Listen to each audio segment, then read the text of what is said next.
Sikia, haujarukwa na akili.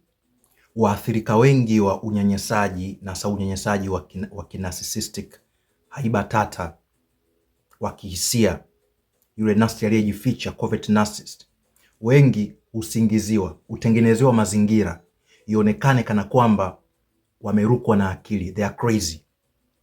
Na inaweza kafika mahali kabisa dalili kama za schizophrenia zikaanza kuonekana, na wengi upelekwa kupatiwa matibabu ya akili, lakini they are smartest people. Sikia, hawana shida ya ugonjwa wa akili. Nataka nikutofautishie kati ya mtu mwenye tatizo labda schizophrenia, ugonjwa wa akili ambao ni schizophrenia, ambao ndio mara nyingi unachukuliwa kama ugonjwa wa akili, lakini narcissism yenyewe ni ugonjwa wa akili. Lakini narcissistic people hakuna anayepelekwa hospitali. Sikia vizuri. Sasa mwenye schizophrenia hawezi kutofautisha kati ya ulimwengu halisi na ule ulimwengu ambao anauhisi kwa kuona, kusikiliza na kusikia, ambao watu wengine hatuoni katika uhalisia. Yeye anaona hiki, yule anakuja ananipiga, wengine hatuoni. Sasa mwenye schizophrenia hawezi kutofautisha. Muathirika wa manyanyaso ya narcissistic ana uwezo wa kutofautisha. Kuna mambo ambayo anayaona wengine hawayaoni. Sasa kitendo cha kuongea mambo ambayo watu wengine hawayaoni sio katika namna ya maluelue, katika jambo la uhalisi ambalo linaweza kuthibitika hata kwa matendo kabisa, na uthibitisho ambao kimwili watu wengine wakauona. Kwa kitendo hicho kitawafungua watu wengine macho kuweza kuwajua watu wa aina hii ambao huficha yale majeraha yao ambao wameyatumia kuwaumiza watu wengine, kwa kuwatengenezea, kwa blackmail, kuwatengenezea tatizo la akili, tatizo bandia la akili, watu waliowagundua, ili wasiendelee kuonekana ni tishio katika jamii.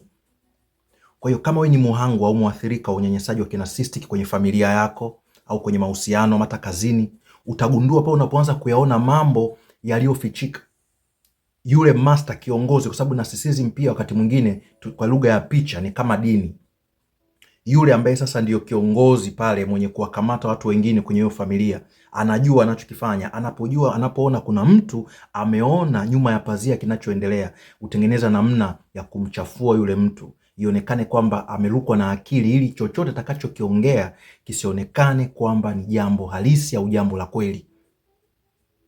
Kwa hapa kiuhalisia naongea na wewe ambaye imefika mahali unapelekwa hospitali, lakini unajua kabisa hauna tatizo la akili. Wewe mwenyewe unajiuliza, mbona naelewa mambo vizuri? Kwa nini wao wanaona na tatizo la akili? Mbona hiki kitu nachokiona sio tu kwamba nakiona kwenye akili yangu, ni kitu ambacho hata watu wengine wanakiona. Kuna ushahidi wa message, kuna ushahidi wa video, iko wazi kabisa. Hauna ugonjwa wa akili, kwa maana haujarukwa akili. Inaweza kuwa una magonjwa mengine ya akili ikiwemo PTSD, lakini sio schizophrenia, ambao ndio tatizo hasa kwenye jamii nyingi. Zinapenda kutumia hilo tatizo ili kuwaweka ndani, kuwafungia wale watu wanasema wenye midomo. Sasa sio wenye midomo, wenye kusema kweli. So tofautisha hiyo. Chukua nguvu zako, chukua nguvu zako. Huu ni mchezo ambao unafanywa na narcissist aliyejificha. Mtu anakuambia umeona kitu hiki, umekiona hiki, kile kitu hakipo. Sasa ule ni mchezo. Anajifanya kana kwamba ana tatizo, kama kuna kitu kimeonekana, alafu mimi nisipokiona, kwa sababu namwamini yeye, naanza kujiquestion mimi. Kwa anakuambia umeona hiki, lakini hakipo hicho kitu. Wewe ukisema sijakiona, nakwambia umeona, una tatizo, una shida. Kwa hiyo kumbuka, haya yote ni mchezo wa akili. Unavochanganya ubongo wako, unavochanganya ubongo wako kutokana na yale uliopitia, na huyu mtu anaendelea kukugaslight, anaendelea kukuchanganya zaidi, inafika hatua unaanza kuamini ule uongo.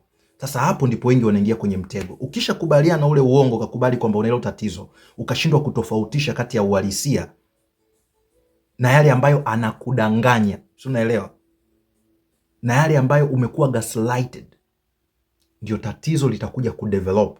Anza kutofautisha kati ya mambo ambayo unayaona kwa uhalisia kwa macho yako na kila mtu mwingine anayaona, na yale mambo ambayo unayahisi na kuyafikiria, ambayo inawezekana yameanza kutengeneza taswira au picha ya nje. Sasa lazima uweze kutofautisha kati ya uhalisia na ile hali ambayo haipo katika uhalisia, lakini umeihisi na kuishuhudia. Hapo ndo inakuja mahali pa kutuliza ufahamu wako, kwa sababu huwezi kufikia hiyo clarity kama bado una confusion katika mwili wako. Ndio maana nimeandaa darasa la uponyaji, na sio darasa kwa maana kukaa darasani, ni program maalum ya wiki 3 ya kukusaidia kupunguza maumivu katika mwili wako. kuondokana na ule msongamano wa wasiwasi na hofu na ile hali ya kuchanganyikiwa ambayo ilikufanya usione mambo kwa usahihi. Katika hizi wiki 3 utaruhusu maumivu yatoke katika mwili wako na kukata kila kiunzi chochote kinachokuzuia kuweza kuona mambo kwa usahihi na kupata utambulisho wako halisi, ili uweze kuiendea safari yako kwa uhuru, upate nguvu ya kuiendea safari yako ya uponyaji kwa uhuru, sababu uponyaji hautokei kwa muda mfupi, ni mchakato endelevu. Sasa uweze kufanya huo mchakato endelevu wakati uko na hali ya kuchanganyikiwa, uko na hali ya wasiwasi, hofu, maumivu, na pia haiondoki kwa kupuuza kana kwamba kila kitu kiko sawa. Jua una shida, jua uko kwenye changamoto, umeumia, unahitaji kuutibu moyo wako. Ni wakati wa kuingia ndani yako. Kama unataka kujoin darasa, unataka kujoin kwenye hii program, nitumie ujumbe inbox au nitumie email. Darasa linaanza Jumatatu. Kuwa sehemu ya hii darasa.